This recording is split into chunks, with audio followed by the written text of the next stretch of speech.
Hello everyone, welcome back to my channel. It's lovely to have your company today.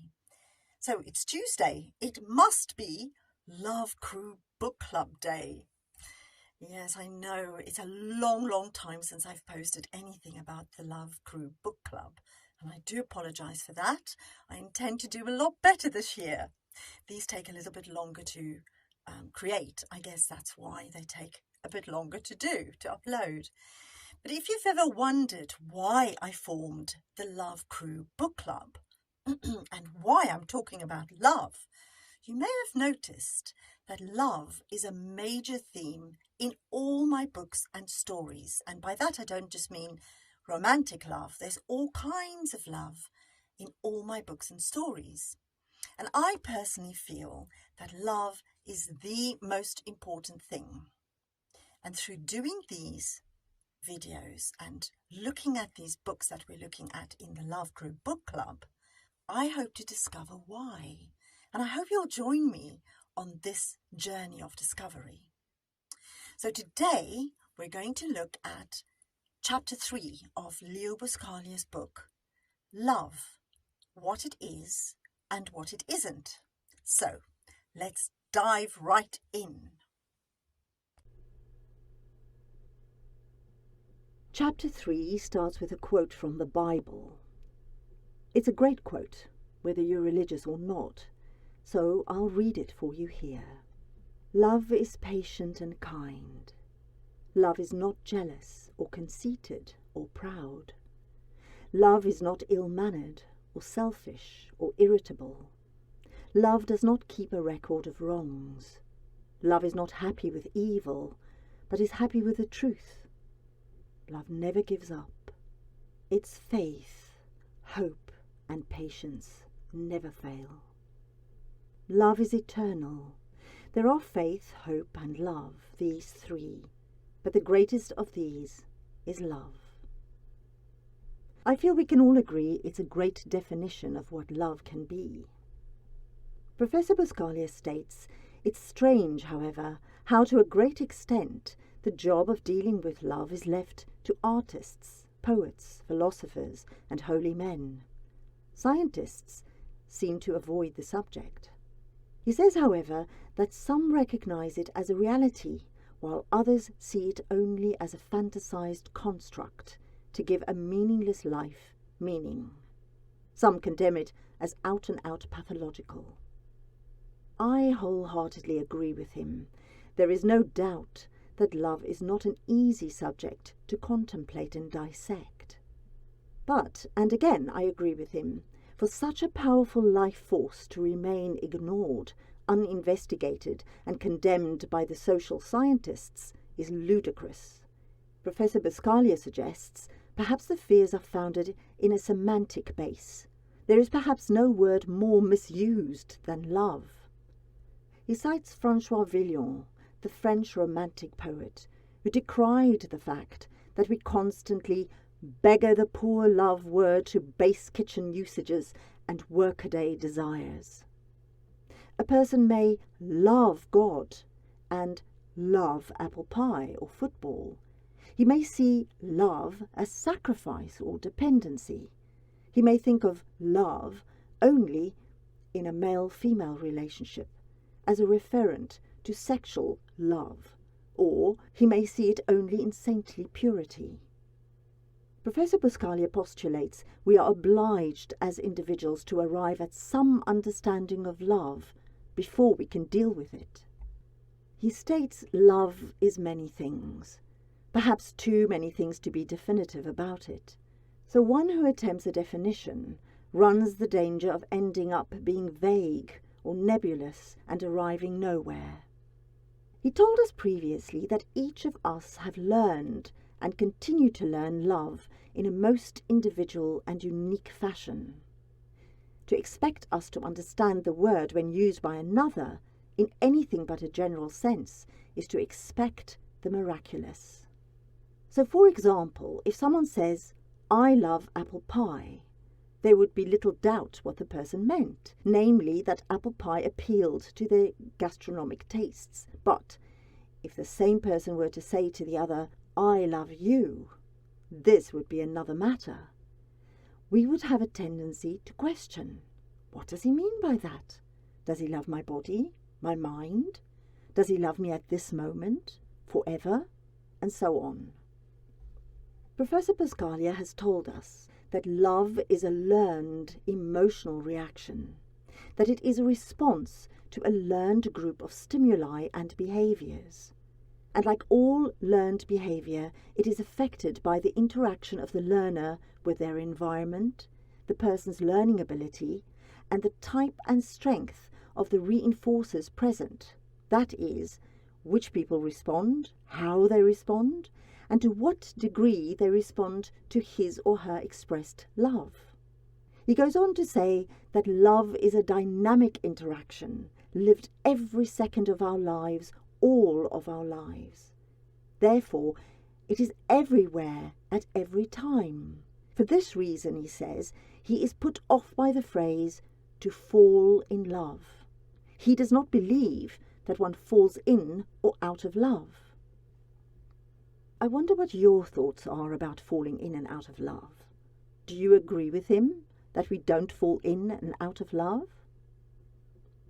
Professor Buscaglia suggests it seems more accurate to say one grows in love.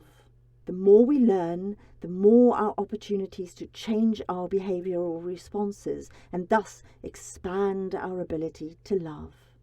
We are either constantly growing in love or dying.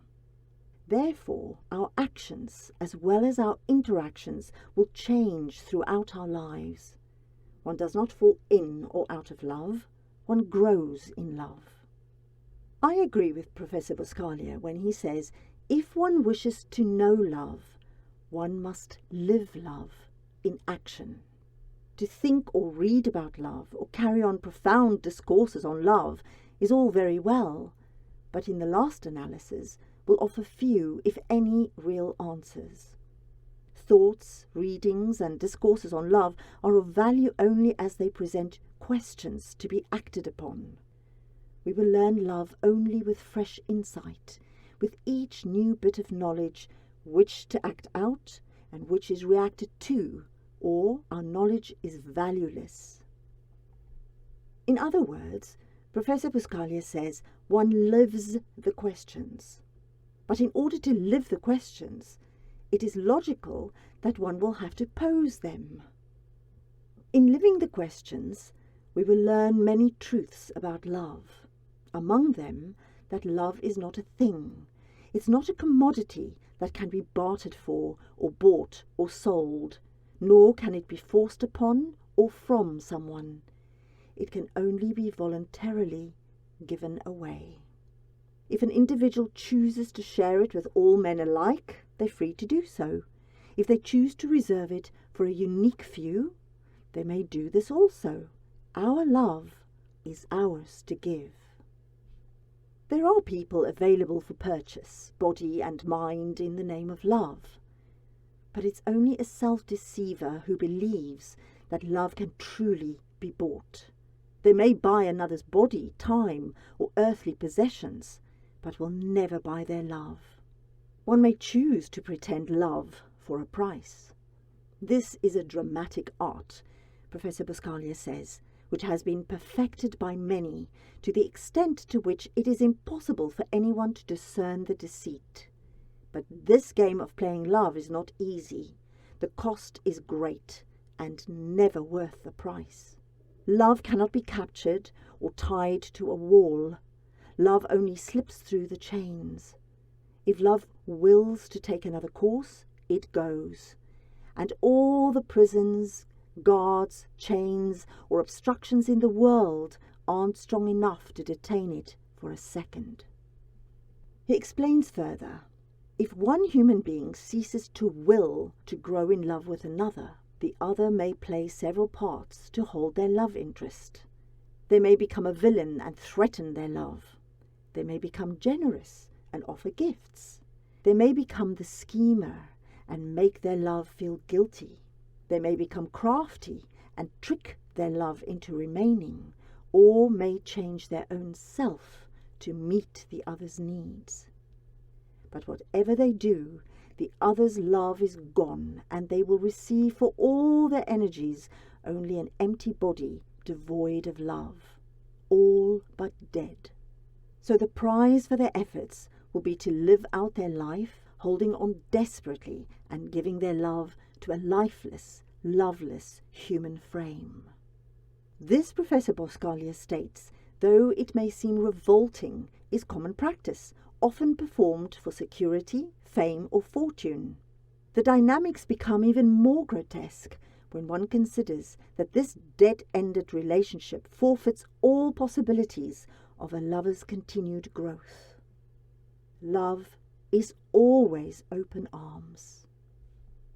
With arms open, you allow love to come and go as it will, freely, for it'll do so anyway. If you close your arms about love, you'll find you are left holding only yourself. He further states that love is then a process of building upon what is already there. Love is never complete in any person. There is always room for growth. At each point in a person's life, his love is at a different level of development, as well as in the process of becoming. It is foolish to feel that one's love is ever completely realized or actualized. Perfect love is rare indeed. And Professor Buscaglia wonders if any man has ever achieved it, and says it does not mean that it may not be possible, nor a goal devoutly to be strived for. In fact, it is our greatest challenge. For love and the self are one, and the discovery of either is the realization of both. We will perceive also that there are not kinds of love. Love is only of one kind. Love is love. He further states that we know and express and act out what we know of love. We do this at each stage of growth. It's like the child. When he's born, he knows little of love, and all objects are loved equally. As he grows in love, he differentiates with the growing knowledge he has and chooses responsive objects upon which to test his love. He may love a toy. He also loves his mother. His mother is more responsive and satisfying than his toy, it is hoped. So he grows more deeply in love with his mother. There are degrees of love, but there is only one kind of love. The child will discover that love is trusting. Professor Buscaglia continues, saying, experience seems to convince us that only fools trust, that only fools believe and accept all things. If this is true, then love is most foolish, for if it is not founded on trust, belief and acceptance, it is not love. He quotes Erich Fromm, who said, love means to commit oneself without guarantee, to give oneself completely in the hope that our love will produce love in the loved person. Love is an act of faith, and whoever is of little faith is also of little love. Professor Buscaglia postulates that the perfect love will be one that gives all and expects nothing. It would, of course, be willing and delighted to take anything it was offered, the more the better, but it would ask for nothing. For if one expects nothing and asks nothing, one can never be deceived or disappointed. It is only when love demands that it brings on pain. Professor Buscaglia suggests this statement sounds very basic and simple, but in practice it's difficult indeed. There are few of us so strong, so totally permissive, so trusting as to give without expectation.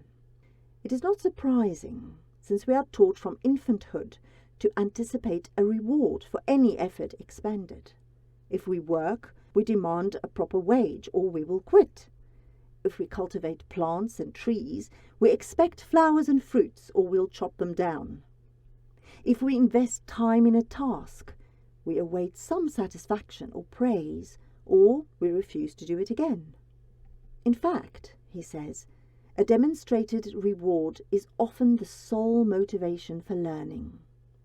But love isn't like that. It's only love when given without expectation. For instance, you can't insist that someone you love you back. Even the thought is comical, yet unconsciously it's the manner in which most people live. If you love truly, then you have no choice but to believe, trust, accept, and hope that your love will be returned. But there can never be any assurance, never any guarantee. If one waits to love only until he is certain of receiving equal love in return, he may wait forever. Indeed, Professor Buscaglia says, if we love with any expectation at all, we will surely be disappointed eventually. For it is not likely that most people can meet all of our needs, even if their love for us is great. One loves because we will it, because it gives us joy, because we know that growth and discovery of ourselves depend on it. We know that the only assurance we have lie within ourselves. If we trust and believe in ourselves, we will trust and believe in others. We're eager to accept all they are able to give, but we can be certain of and depend upon nothing except ourselves. The Buddhist says that you are well on your way to enlightenment when you cease desiring. Perhaps we can never reach this enviable state of peace, but to the extent to which we can live without demanding or expecting, except from ourselves, so can we be free from disillusionment and disappointment. To expect something from another because it's our right is to court unhappiness, Professor Buscaglia says. Others can and will only give what they are able, not what you desire they give. When you cease placing conditions on your love, you have taken a giant step towards learning to love.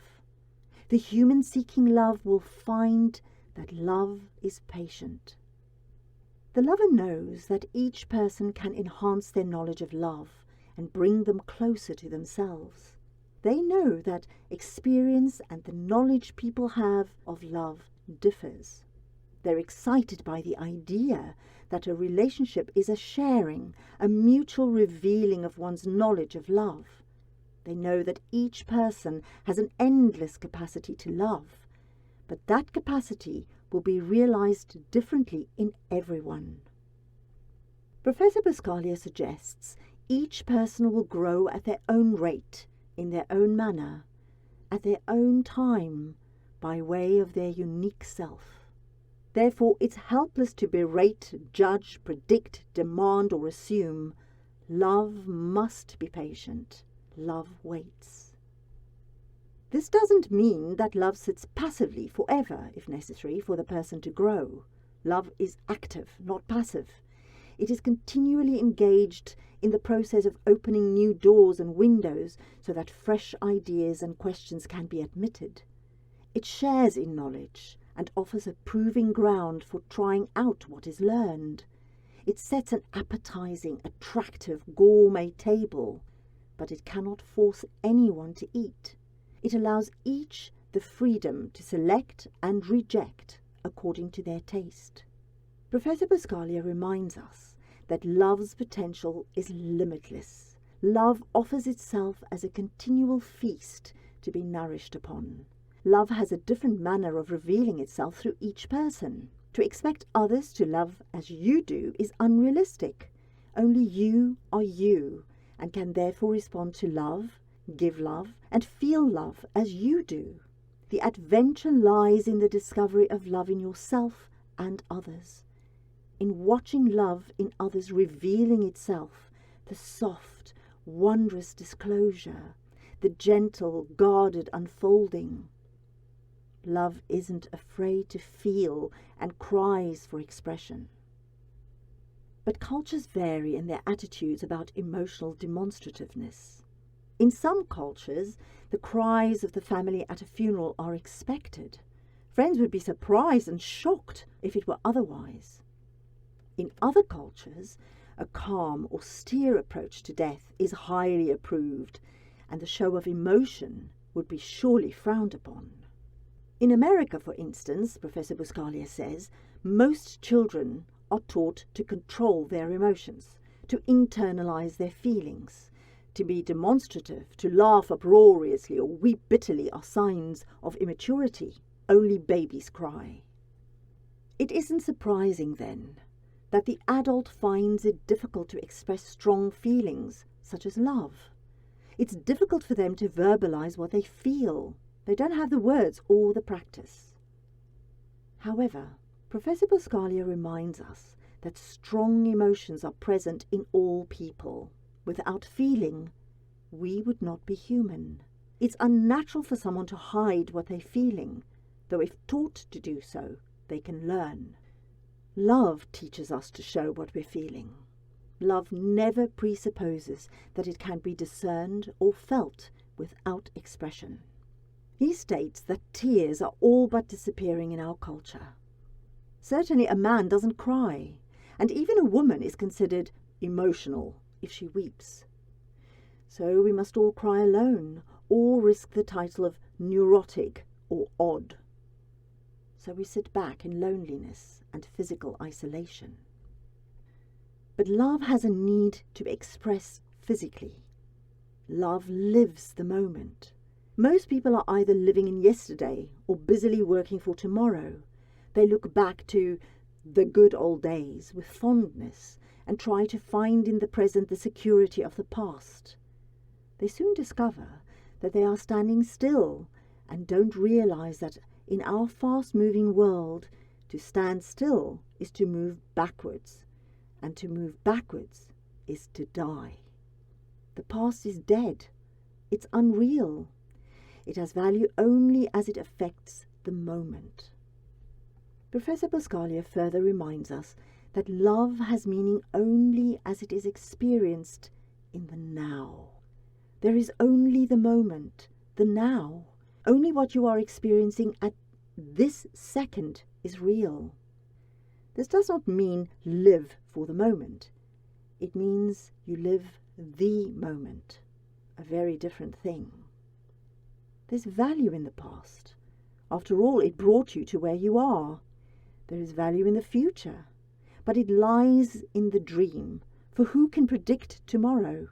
Only the moment has true value, for it's here. Love knows this. It doesn't look back. It experiences the past and takes the best from it. It doesn't look forward. It knows that tomorrow's dream remains waiting and may never come. Love is now. It is only in the now that love is reality. Love has meaning only as it is experienced in the now. So in conclusion, we find love is many things. Though we know it's not a thing in the sense that it cannot be bought or sold or weighed or measured. Love can only be given, expressed freely. It can't be captured or held, for it's neither there to tie nor to hold. It's in everyone and everything in varying degrees and awaits actualization. It's not apart from the self. Love and the self are one. They are not kinds of love. Love is love. There are only degrees of love. Love is trusting, accepting and believing without guarantee. Love is patient and waits, but it's an active waiting, not a passive one, for it is continually offering itself in a mutual revealing, a mutual sharing.